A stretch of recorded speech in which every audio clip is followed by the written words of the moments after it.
নমস্কাৰ সকলোকে স্বাগতম জনাইছো এছএমইজ স্কুল নামৰ এই চেনেলটিলৈ। আজি আমি ডিসকাস কৰিম এমসিকিউ বা অবজেক্টিভ টাইপৰ কোৱেশ্চন বিলাকৰ বিষয়ে যে কেনেকৈ অবজেক্টিভ টাইপৰ কোৱেশ্চন পঢ়িব লাগে আৰু গোটেইখিনি অবজেক্টিভ টাইপৰ কোৱেশ্চন শুদ্ধকৈ কৰিব পৰা যাব। তোমালোকৰ যেহেতু নতুনকৈ অবজেক্টিভ টাইপৰ কোৱেশ্চনছ বিলাক আহিছে, এইবাৰ 9 10 তোমালোকে এক্সাম দি পেলাই গমেই পাইছা যে বহুত টান হয়, কনসেপচুৱেল ক্লিয়াৰিটি লাগে, বহুত থৰলি পঢ়িব লাগে, বস্তুখিনি বুজি পাব লাগে, তেতিয়াহে এমসিকিউ বিলাক শুদ্ধকৈ কৰিব পাৰি। এনেই গেছ কৰি পেলাই আন্দাজতে দিলে শুদ্ধ নহবও পাৰে, সেইটো কাৰণে। আৰু এইবাৰ সোশ্যাল সায়েন্সৰ এক্সাম দি পেলাই গমে পাইছে বহুতৰ কাৰণে টান হৈছে। সো তোমালোকে ভালকৈ পঢ়িব লাগিব, যেহেতু আমাৰ চেনেলত বেছিভাগ আৰ্টছৰ ছাত্ৰ ছাত্ৰী আছে আৰু তোমালোকে আৰ্টছত সোশ্যাল সায়েন্সৰ সাবজেক্টবিলাক ল'বলগীয়া হৈছে। তো এইবিলাক সাবজেক্টত এমসিকিউ বিলাক বহুত ভিতৰৰ পৰা আহিব পাৰে আৰু বহুত বেছি ভাষ্ট হয়, বহুত বেছি পঢ়িবলগীয়া হয়। তো তাৰ কাৰণে তোমালোকে কেনেকৈ এমসিকিউ বিলাক পঢ়িবা, যেহেতু 50% এমসিকিউ থাকিব আৰু তাতো পাছ কৰিবই লাগিব, একদম মেণ্ডেটৰী হয়। এনেকুৱা নহয় যে থিয়ৰিত পাছ কৰিলে হ'ব, দুয়োখনতে পাছ কৰিব লাগিব। আৰু তোমালোকৰ এমসিকিউ প্যাটাৰ্ন হোৱাৰ কাৰণে কিন্তু ভালো হৈছে। যেতিয়া তোমালোকে এইচএস পাছ কৰিবা, তাৰ পিছত তোমালোকে ডিগ্ৰী পঢ়িবৰ কাৰণে, মাষ্টাৰ ডিগ্ৰী পঢ়িবৰ কাৰণে বা যিকোনো এক্সাম দিবৰ কাৰণে সবতে কি হয়, এমসিকিউ টাইপৰ এক্সাম হয়। কম্পিটিটিভ এক্সাম বিলাকতো এমসিকিউ টাইপৰ পেপাৰ থাকে, অবজেক্টিভ টাইপৰ পেপাৰ থাকে আৰু সোশ্যাল সায়েন্সৰ বহুতখিনি বস্তুৱে তাত আহে এইচএস লেভেলৰ। সেইকাৰণে তোমালোকে এতিয়াৰ পৰা যেতিয়া পঢ়ি যাবা, পিছলৈ তোমালোকৰ বহুত বেছি কামত আহিব। সেইটো কাৰণে এই প্যাটাৰ্নটো অহাৰ কাৰণে বহুত বেছি তোমালোকৰ হেল্পফুল হোৱা বুলি ক'ব পাৰি। এতিয়া কথাটো হ'ল, অবজেক্টিভ টাইপৰ কোৱেশ্চন বিলাক কৰিবলৈ তোমালোকৰ কনসেপচুৱেল ক্লিয়াৰিটি লাগিব আৰু তোমালোকে থৰলি কিতাপখন পঢ়িব লাগিব।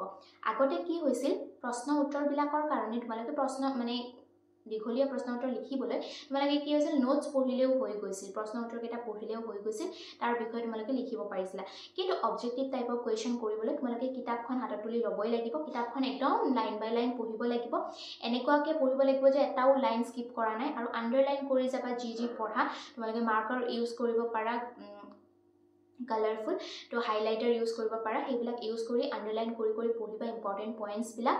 আৰু সদায় ট্ৰাই কৰিবা যে এটা ইভেণ্টৰ লগত যাতে আন এটা ইভেণ্টক তোমালোকে জইন কৰিব পাৰে, সববিলাক ইভেণ্টৰ কিবা নহয় কিবা ৰিলেশ্যন থাকে। এতিয়া হিষ্ট্ৰীৰ কথা কোৱা, যদি এটা ইভেণ্টৰ পিছত আন এটা ইভেণ্ট হৈছে, তাৰ লগত কি লিংক আছে, কিয় হ'ল ইভেণ্টটো, তেনেকুৱা বস্তুবিলাকৰ কনচেপ্টটো বুজিবলৈ চেষ্টা কৰিবা। আজিকালি ইউটিউবতো কনচেপ্টবিলাক বহুত ধুনীয়াকৈ এভেইলেবল থাকে, তাতো তোমালোকে হেল্প ল'ব পাৰা। তাৰ উপৰিও তোমালোকৰ টিচাৰৰ পৰাও হেল্প ল'ব পাৰা আৰু কনচেপ্টটো বিল্ড কৰিবলৈ চেষ্টা কৰিবা। যিকোনো ছাবজেক্টতে হওক, পলিটিকেল ছায়েন্স হওক, জিঅ'গ্ৰাফি হওক, ইকনমিক্স হওক, লজিক ফিলচফি হওক, সববিলাক ছাবজেক্টতে তোমালোকে কনচেপচুৱেল ক্লিয়াৰিটিটো বনাবলৈ চেষ্টা কৰিবা। কনচেপ্টটো যেতিয়া বুজি পাবা, তেতিয়া কৰোঁতে বেছি সুবিধা হয়।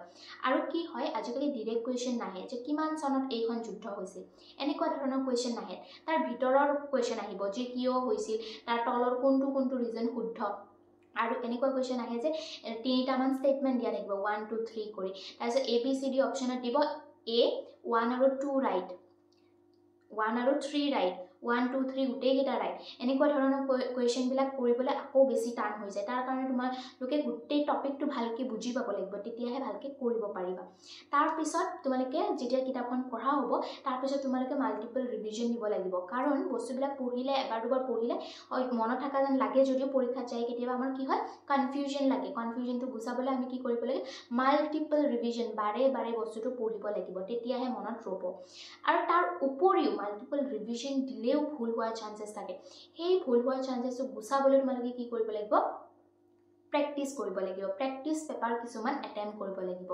এতিয়াও দোকানত বৰ বেছি এমচিকিউৰ কিতাপ বা প্ৰেক্টিছ পেপাৰ এইবিলাক এভেইলেবল হোৱা নাই, তথাপিও আমি আশা কৰোঁ আহি যাব কিছু সময়ৰ ভিতৰত।